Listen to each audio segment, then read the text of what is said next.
Shalom saudara sekalian, salam sejahtera dalam kasih Tuhan kita Yesus Kristus. Kebenaran hari ini 31 Mei berjudul Proses Bertahap. Konsep keliru mengenai kelahiran baru menyebabkan tidak adanya perjuangan secara individu dalam mengerjakan keselamatan. Hal ini sangat berpotensi mengakibatkan seseorang tidak mengalami kelahiran baru. Konsep yang salah mengenai kelahiran baru tersebut adalah bahwa kelahiran baru dapat terjadi atau berlangsung pada orang-orang yang memang telah ditentukan oleh Allah secara sepihak untuk selamat. Mereka adalah orang-orang yang dibuat oleh Allah berkeadaan tidak dapat menolak anugerah keselamatan. Ini berarti mereka tidak pasti mengalami kelahiran baru secara otomatis, walaupun tanpa respon sama sekali dari mereka secara individu. Dengan pemahaman yang tidak benar ini, banyak orang Kristen dikondisi dalam kehidupan wajar anak dunia yang tidak mengalami proses keselamatan, yaitu dikembalikan ke rancangan Allah semula. Saudaraku, ya, dalam hal tersebut tidak diperlukan peran manusia sama sekali. Kalau pandangannya begitu, kalau pandangannya demikian, berarti ya tidak diperlukan peran manusia sama sekali. Peran manusia diabaikan atau tidak diperhitungkan sama sekali. Biasanya konsep kelahiran baru tersebut juga dipahami sebagai suatu peristiwa yang mistik dan adikodrati atau yang bersifat supranatural. Ini berarti mengabaikan tanggung jawab manusia. Tidak sedikit, saudaraku, pembicara yang menyatakan bahwa kelahiran baru adalah mukjizat terbesar. Hal ini mengesankan adanya unsur supranatural dalam proses kelahiran baru. Kata mukjizat yang dikenakan pada fenomena kelahiran baru tersebut dimengerti oleh mereka sebagai yang bersifat mistik dan adikodrati atau yang bersifat supranatural. Menurut mereka, kelahiran baru terjadi di luar kesadaran manusia.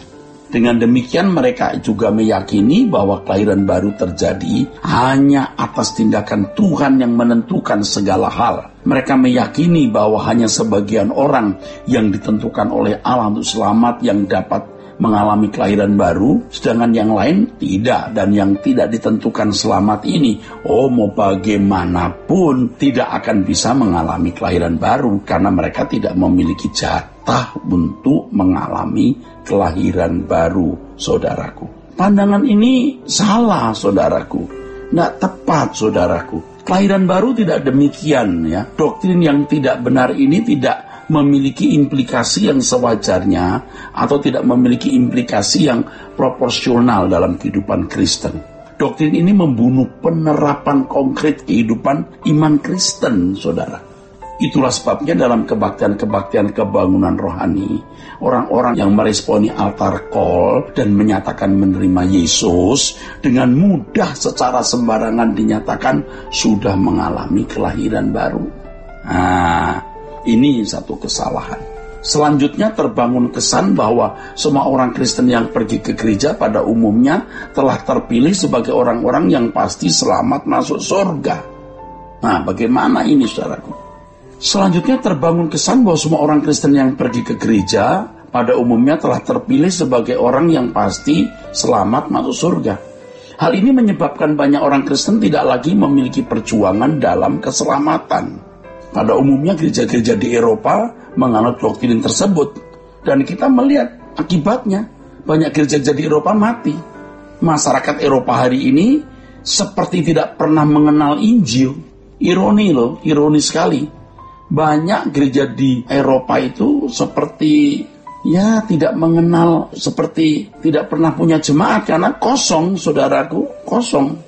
Padahal gereja-gereja Eropa lah yang dulu mengutus sending atau utusan Injil ke negara-negara ya di Asia termasuk Indonesia.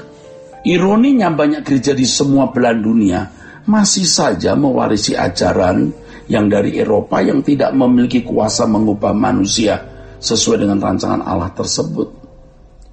Tuhan pakai para teolog masa lalu, tapi saudaraku, ini dunia terus berubah. Allah menyingkapkan banyak rahasia-rahasia kebenaran firman yang memang dibutuhkan untuk zaman kita. Banyak orang Kristen merasa bangga dengan melestarikan ajaran atau doktrin warisan tersebut. yang sebenarnya sudah tidak bisa menjawab kebutuhan zaman. Tidak bisa. Ajaran atau doktrin yang tidak berkuasa. Nah, Alkitab menunjukkan, saudaraku, bahwa Allah tidak akan mengendalikan kehidupan manusia di luar kesadaran manusia itu. Hal ini sama artinya bahwa Roh Kudus tidak mengambil alih kehendak seseorang, sehingga orang tersebut tidak memiliki kesadaran atas dirinya sendiri. Nggak mungkinlah orang tanpa kesadaran kok tiba-tiba bisa lahir baru. Sedangkan iman datang dari pendengaran, saudara. Kesadaran atas diri adalah hakikat kehidupan yang Allah berikan. Di sini letak keagungan manusia. Dalam hal tersebut nampak fungsi pikiran dan perasaan yang membangun atau menciptakan kehendak yang dapat melahirkan kesadaran dalam diri manusia. Dengan demikian dapat disimpulkan dengan tegas bahwa pengalaman kelahiran baru bukanlah hasil tindakan Allah sepihak, tetapi juga tergantung respon individu. Allah menyediakan kasih karunia, menawarkan dan menggarapnya melalui Roh Kudus, dan manusia harus meresponinya dengan respon yang benar. Oleh karena seseorang tidak bisa mengalami perubahan dalam kelahiran baru di hidupnya secara mendadak, artinya karena kelahiran baru tidak bisa berlangsung atau terjadi secara mendadak, maka untuk mengalami kelahiran baru harus ada perjuangan.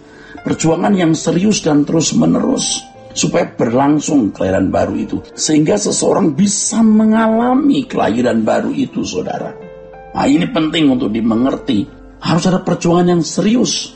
Ini bukan suatu yang bisa berlangsung dalam sekejap atau seketika, tetapi membutuhkan waktu yang panjang. Tahapan-tahapan untuk mengalami kelahiran baru merupakan proses yang sangat natural setiap hari. Banyak orang Kristen yang tidak mengerti, sehingga mereka tidak melakukan perjuangan untuk terus-menerus mendengar firman. Mereka tidak memiliki perjuangan untuk berdoa, mengenal firman, menyangkal diri, dan seterusnya. Tidak mendengar firman dengan baik, tidak menyiapkan jam doa secara teratur, tidak bersekutu dengan orang percaya yang takut akan Allah, tidak memperhatikan setiap peristiwa-peristiwa kehidupan yang melaluinya dia hendak diubahkan Allah. Nah, saudaraku, dari penjelasan ini maka dapat disimpulkan bahwa seseorang bisa mengalami kelahiran baru bukan hanya karena tindakan Allah sepihak, tetapi juga karena responnya di mana ia memberi diri hidup dalam tuntunan Roh Kudus dalam memanfaatkan fasilitas keselamatan yang Allah berikan, yaitu penebusan, Roh Kudus, Injil, dan penggarapan Allah. Dengan demikian, saudaraku, manusia bisa bertanggung jawab atas keputusan dan pilihannya. Jadi kelahiran baru bisa terjadi juga atas pilihan dan keputusan individu itu. Bukan karena satu keputusan dari Allah secara sepihak, sehingga manusia hanya menerima takdir dan penentuan Allah di luar kesadarannya. Apalagi kalau diyakini bagi mereka yang ditentukan selamat tidak bisa menolak keselamatan itu. Sedangkan yang tidak ditentukan tidak bisa menerima keselamatan. Itu bukan ajaran yang benar. Ya, kiranya kebenaran ini memberkati kita sekalian. Sola Gracia.